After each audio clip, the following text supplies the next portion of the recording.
It wouldn't be an easy task to name a game that meant more to my childhood than Kingdom Hearts 2, and I have a very similar amount of love for the first game. I don't know why it took me so long to realize this, but I think Kingdom Hearts really shaped the way I view friendship and what being a good person means. I remember seeing Kingdom Hearts 2 behind the glass at Walmart days before it was going to be released. I remember falling in love with the game. I remember leaving GameStop with brand new copies of 358 Over 2 Days, Recoded, Birth by Sleep, slowly feeling the love I had for the series disappear. But why? In 2023 and the modern age of memes, it's easy to make fun of Kingdom Hearts. If you can't suspend your disbelief, you're instantly flooded with a realization that you're watching anime characters going through a melodramatic story colliding with Mickey Mouse and Donald Duck. I can't help but imagine like that one guy at Disney that has to renew the contracts for Kingdom Hearts, and like nobody else at this company knows what it is. I've been to Disney World 2 times in the last 3 years, and I've seen like no Kingdom Hearts merchandise anywhere. It's like this embarrassing hidden pimple that they want to make sure stays hidden. When you look at it for what it is, Kingdom Hearts is stupid as fuck. But if you could just accept it, there's a series here that has a lot of heart and some serious quality in a few of its titles, but also a serious lack of quality in most of its other titles. After what I call the dark ages of the series, which was everything after Kingdom Hearts 2 until Kingdom Hearts 3, I told myself I hated Kingdom Hearts, more specifically after the release of Dream Drop Distance on the 3DS. So I recently replayed Kingdom Hearts 1, 2, Birth by Sleep, 2.8, and 3, and I watched all the cutscenes for 358 Over 2 Days and Chain of Memories. Why? Because I don't really know. I have nothing better to do when I get home from work. So, yeah. But also, more importantly, I wanted to ask myself, do I actually hate Kingdom Hearts? Or was I just telling myself that so I could be done with the series? Like a lot of kids born in the mid to late 90s, I grew up with Kingdom Hearts, and the series didn't appeal to me because I was a huge Disney fan. I wasn't. It appealed to me because for as long as I could remember, I was just attracted to anime style character designs and stories. I remember playing Zatch Bell with my friend in the backyard. We both had those little Momoto books that you could slide the trading cards into. I was in love with Pokemon like every other kid. And I remember Naruto, One Piece, and Bleach always being on Toonami. So seeing characters that look like this swing giant keys around to kill monsters just seemed awesome. Kingdom Hearts eventually did get a manga adaptation, but even before that, I could have seen this story running in Shonen Jump. During this playthrough, I saw a lot of parallels to Naruto specifically. A trio consisting of a goofy boy who has a loving rivalry with the more angsty boy. The angsty boy runs away and becomes an enemy for a little while. There's also the girl who the goofy boy has a crush on. Oh yeah, and this trio echoes another trio that came before them. Also, the main character is a rank behind other characters, even though simultaneously being one of the most powerful in the series. The character designs in the first few games are so good, man. Like, look at Kingdom Hearts 1 Riku. He's wearing pants over his pants. Leon has 3 belts on for no reason. I love shit like this. It really reminds you that Tetsuya Nomura's bread and butter is character design and drawing, but maybe not so much storytelling and writing. As for the actual quality of the games themselves, after replaying the ones I listed, I gotta say, Kingdom Hearts 1 and 2 are still fucking amazing. They both suffer from the same problem of the worlds feeling somewhat lifeless, not having enough NPCs to talk to or buy things from, which is weird from a Square RPG, but the unique style of action combat, equipping just the right accessories and abilities to give yourself a tiny boost in stats, managing your items because Donald and Goofy just won't stop using every item you have. And yeah, I know you can change this in the settings, but they still do it. I also just really love having the menu in the bottom left corner. Maybe it's just nostalgia, but I like seeing everything I can do tucked away in a small menu. The hotkeys and the right stick make the menu much more easy to use, but there's still some funny times you'll be scrambling through the menus during a hectic boss fight with the D-pad. Also, every freaking sound effect in these games is just amazing and perfect, and sometimes I just find myself navigating through the menus just so I can hear them. All of this makes for an incredible set of games, not to mention the unbelievable soundtracks composed by Yoko Shimomura, who I already talked about and complimented in my Super Mario RPG video. I really feel like Kingdom Hearts 2 is her best work. The only other thing I would change about 1 is that Sora kind of felt like he was missing a bit of forward momentum when you attack. Like, if an enemy was just a little bit too far away, Sora won't gravitate towards them, but luckily that problem is fixed in 2 and all other entries. It allows the combat to just flow much better. Kingdom Hearts 1 also benefits from the fact that it's the first in the series, and the story really hadn't gotten to the ridiculous side yet. It just felt like a silly early 2000s anime RPG, and it was still good. Yeah, the characters kind of speak weird, they talk a lot about light and darkness, but they do that in Star Wars too. I was lost in the darkness. I couldn't find my way. As I stumbled through the dark, I started forgetting things, my friends, who I was. The darkness almost swallowed me. But then I heard a voice. Your voice. You brought me back. I didn't want to just forget about you, Sora. I couldn't. Kingdom Hearts 2, if we're being honest, is a little bit on the ridiculous side, but it's kind of kept to a low level, thankfully. It does suck that you need to have the knowledge from a shitty Game Boy Advance game or even a shittier remake to fully understand the story, but if you do what I did and watch the cutscenes on YouTube at 1.5 speed, you'll be fine in like 2 hours. Kingdom Hearts 2 does everything 1 does in terms of gameplay, but it does it 100 times better. It just feels so good to play. Seeing Sora slide and jump and chopping the Heartless sub. I love that you're always fighting against gravity. Like if there's an enemy or a boss has a weak spot in the air, you have to jump and hit X as fast as you can to get as many combos in before Sora inevitably touches the ground again. The later games in the entries unfortunately kind of forfeit this little gameplay mechanic because they feel so much floatier. It feels like you can keep your character in the air for as long as you want, which takes away some of the fun. The drive forms in 2 add so much in terms of style and gameplay. Will you stick with Valor form or Master form just to chop things up? Or will you go for more distance and pick Wisdom form? Or will you equip the 2 become 1 Keyblade and use my favorite form, Anti form? I was just so excited to fight everything in this game. You know how a lot of times in games you'll just run to the next door past certain enemies because you're just not in the mood to fight? I don't think I ever got that in my recent playthrough of Kingdom Hearts 2. I was just excited to fight everything. The abilities in 2 are just so useful, but because you can only equip a few at a time, you can really build Sora to your liking. And I'm not gonna lie, the ending had me choked up. Following these characters for 3 games, finally seeing these 3 best friends getting reunited, it felt like the perfect conclusion to Sora's story.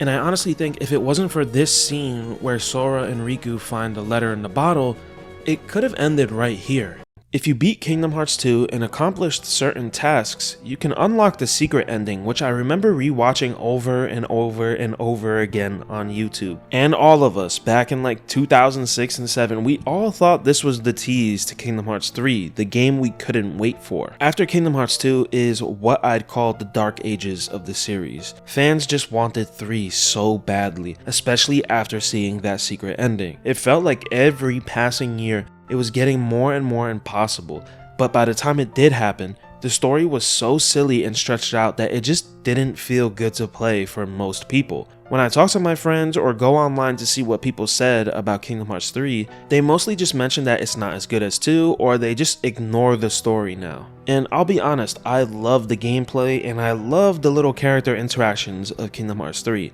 but as for the overall story, I checked out. Like I said before, after Dream Drop Distance, I told myself I couldn't do this series anymore. I fucking hate Birth by Sleep and Dream Drop Distance, and Coded is so pointless that I just don't even acknowledge it. Hey, so I'm stitching this in because as I was rewatching this video, I realized it's not really fair or constructive to just whine about these games without saying why I dislike them. So here's a minute of me just shitting on these games. Birth by Sleep has 3 incredibly repetitive storylines that intersect multiple times, which means you're replaying certain obnoxious boss fights or moments a minimum of 2 or 3 times. They also exchanged the menu that I said I loved earlier for some weird type of shuffling deck called the Command Deck, which doesn't really do it for me.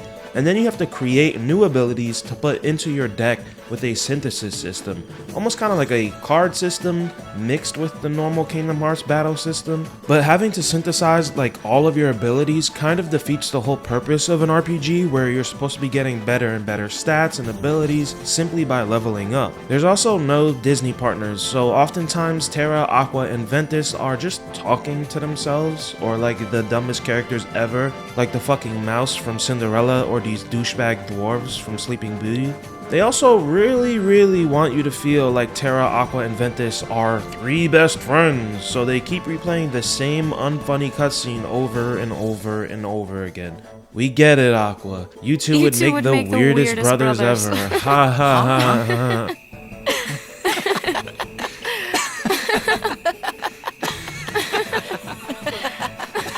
Can we get some more cutscenes? Recoded is about how Jiminy Cricket, you know, the most important Kingdom Hearts character. Anyway, his journal gets emptied out, so King Mickey creates a fake Sora to explore a simulation of the Disney worlds. Yeah, that's it. There's like one important cutscene at the end, and that's it. Also, just like Birth by Sleep, shitty command deck system and no Disney partners. Dream Drop Distance also has the shitty command deck, and finally gives us partners in the form of Dream Eaters. Okay. They wasted the World Ends With You characters. This is also the game that introduced time travel into the lore. A lot of people say this is the one that ruined the story of Kingdom Hearts. I also just hate that Sora looks young again. It just clashes so weirdly with the obviously aging voice actor. If I'm being fair, as a kid, it was kind of cool to have Kingdom Hearts combat portably. Handheld games like this are from a different era. Back then, it was never about being as content rich or as engaging from a narrative point of view as a console game. They were just about being fun for 30 or 40 minutes until you put your DS in sleep mode and do something else.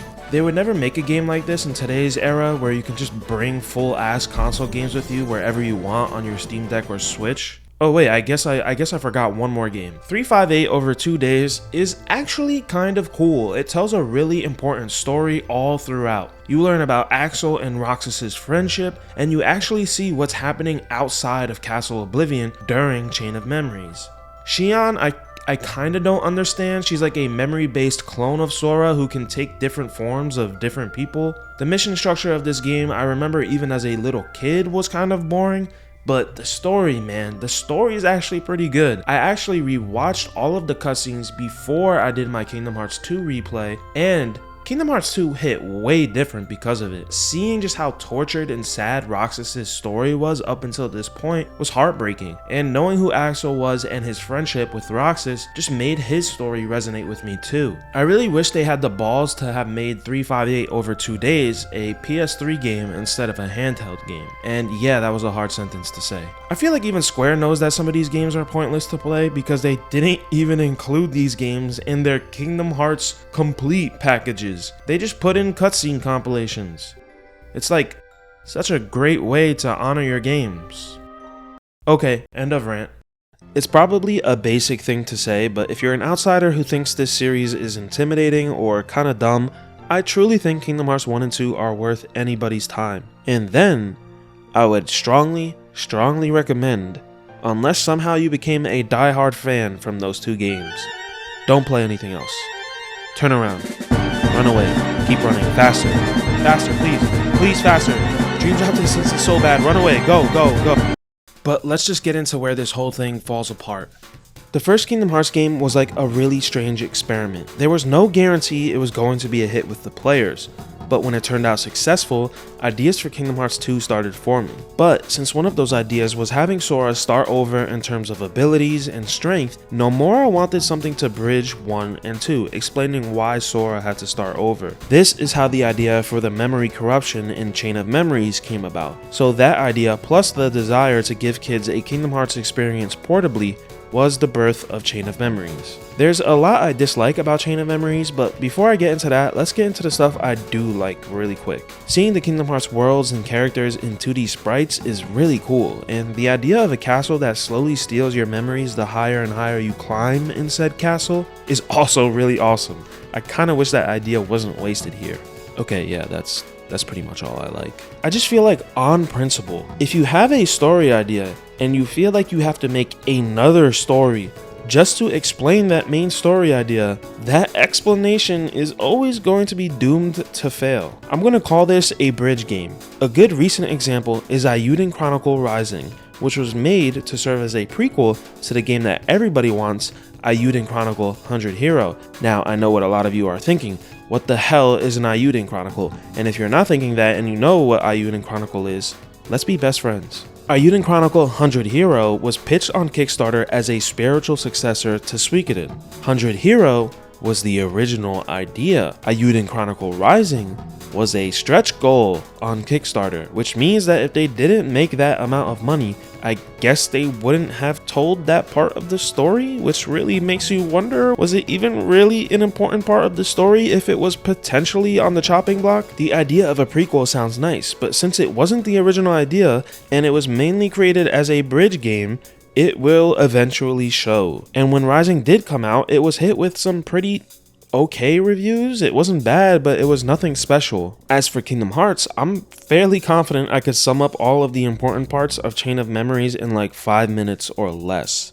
In this 20 to 25 hour game, there's maybe 2 or 3 hours of important stuff, and it's all covered by this shitty card-based battling system, which is not the reason we fell in love with Kingdom Hearts. And maybe the worst part of the story is you're visiting memory-based versions of these Disney worlds, which means all of the Disney worlds are just reused from one. And even worse, because these are basically simulations, none of these events are actually happening to the Disney characters. They will never mention this in future games in the series. In most other games, Sora is usually looking for somebody or something, which gives him and us an excuse to explore the Disney worlds. But in Chain of Memories, everything Sora is looking for is in Castle Oblivion, and the Disney worlds are just a distraction. When I was watching a cutscene compilation on YouTube, I would often skim the timeline, and when I saw a Disney world, I would just skip to the next Castle Oblivion cutscene. And guess what? The conversations never ever once mentioned anything that occurred in the Disney worlds.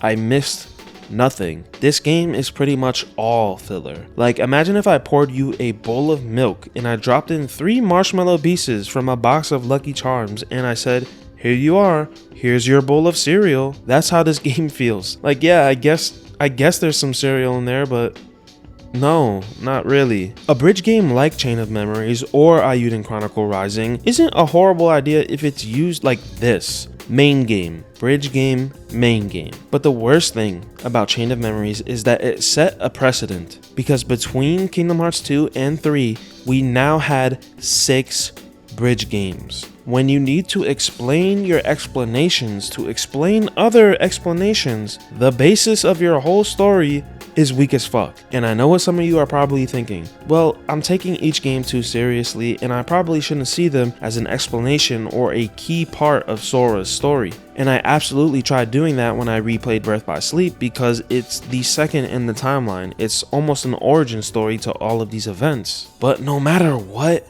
we're just always brought back to Sora, Riku, and Kairi. And that's the other problem with this series. Look, I love Roxas. I love Kairi, Riku, Donald, Goofy, King Mickey, and most of all, Sora. Sora in Kingdom Hearts 2, that's my boy. I love Sora, that's the homie. But like I said before, if Kingdom Hearts 2 didn't have this one scene with the letter implying more adventures for him, his story could have ended right here. And I feel like it would have been so fulfilling because we already had a whole trilogy telling his story. Or, guess what? We could have had more Kingdom Hearts games with other protagonists. You know how everybody says Kingdom Hearts is like a spin-off or the little brother of Final Fantasy, which it really hasn't since like Kingdom Hearts 2 almost 20 years ago. But one thing Final Fantasy does, which is really cool, is it resets everything for every numbered entry. One game might be a traditional medieval fantasy game, the next one might be steampunk. A few entries later, we're surrounded by lush tropical scenery for most of the game. We also get a new cast of characters, new music, new stories, new abilities. Little things like Moogles and Gil transfer over, but that's it. Kingdom Hearts should have taken this approach years ago. Give us a new anime pretty boy or girl to follow with a Keyblade. Give us new Disney companions, new Disney worlds. reset the story. If you really want me to sum up the title of this video, Kingdom Hearts went wrong immediately after 2. The wild experiment between Final Fantasy and Disney was a bigger success than almost anybody could have predicted. Kingdom Hearts 1 is the 10th best-selling PS2 game, and the sequel is the 13th, selling almost 11 million copies combined, which is incredible. When you consider the games that it's outsold, like every Ratchet & Clank game, Jak and Daxter game, Sly Cooper and God of War games, this series was clearly a fan favorite. I think right after 2, Square could have done one of two things. Since the PS3 would release a little less than a year after Kingdom Hearts 2, Square most definitely had developer kits, and they could have put out the highly desired Kingdom Hearts 3 on PS3. Or, if they really wanted to, they could have established a pattern: main game, bridge game, main game, bridge game, Kingdom Hearts 3. But instead they decided to put out a few mobile games and then multiple bridge games. And there could have been a few good reasons for this. Nomura would start work on Final Fantasy Versus 13 the year after Kingdom Hearts 2 launched, and we all know how long and crazy the history of that game is, eventually becoming Final Fantasy 15 and taking almost 10 years to make. Square was also going through immense changes behind the scenes, as Kingdom Hearts 2 started development in the same year they officially merged with Enix to become Square Enix. The PlayStation 3 and Xbox 360 era was also famously a tricky time for Japanese video games, so I'm sure that gave them a bit of an identity crisis as well. It could also be, like I said before, the level of success was unexpected and they weren't sure what the best way to proceed was. When you consider the fact that the first Kingdom Hearts game basically matched Final Fantasy XII in terms of sales and was less than 3 million behind Final Fantasy X, Final Fantasy being their most successful and important series, Kingdom Hearts was kind of a big deal. I also learned that in the Kingdom Hearts fandom, there are terms for the Tokyo team and the Osaka team, which are nicknames for development teams within Square. The Tokyo team is responsible for Kingdom Hearts 1 and 2 and other Squaresoft classics that came before. The Osaka team was formed later and started making Kingdom Hearts games with Birth by Sleep, which is why the combat, at least to me, feels very wrong in that game and its follow-ups. Viewing it from a modern day standpoint, Kingdom Hearts is a lovable mess. If you grew up with it like me and had a passing interest in anime, it's just hard not to get goosebumps when you think about certain songs or moments even as an adult. It just brings you back to those late nights during summer vacation, watching Kingdom Hearts AMVs on YouTube all night long. If you're an adult who's never played one of these games, I could imagine it being hard to get into. But like I said before, 1 and 2, especially 2, are some of the best action RPGs ever made. At this point, I think it's safe to say that the Tokyo team will not be returning to Kingdom Hearts. They are working on much bigger games like Final Fantasy VII Remake. So like it or not, we're stuck with the Osaka team. Kingdom Hearts is kind of like that band that put out 1 or 2 really great albums in the beginning of their career and they amassed a lot of fans, but only the diehard fans stick around for the rest of their discography because it doesn't hold a candle to their old stuff. But I really do think Kingdom Hearts 3 was a huge step in the right direction, and I hope they continue that trend with 4. All we can really do is hope that 4 takes this series back to its once really great heights.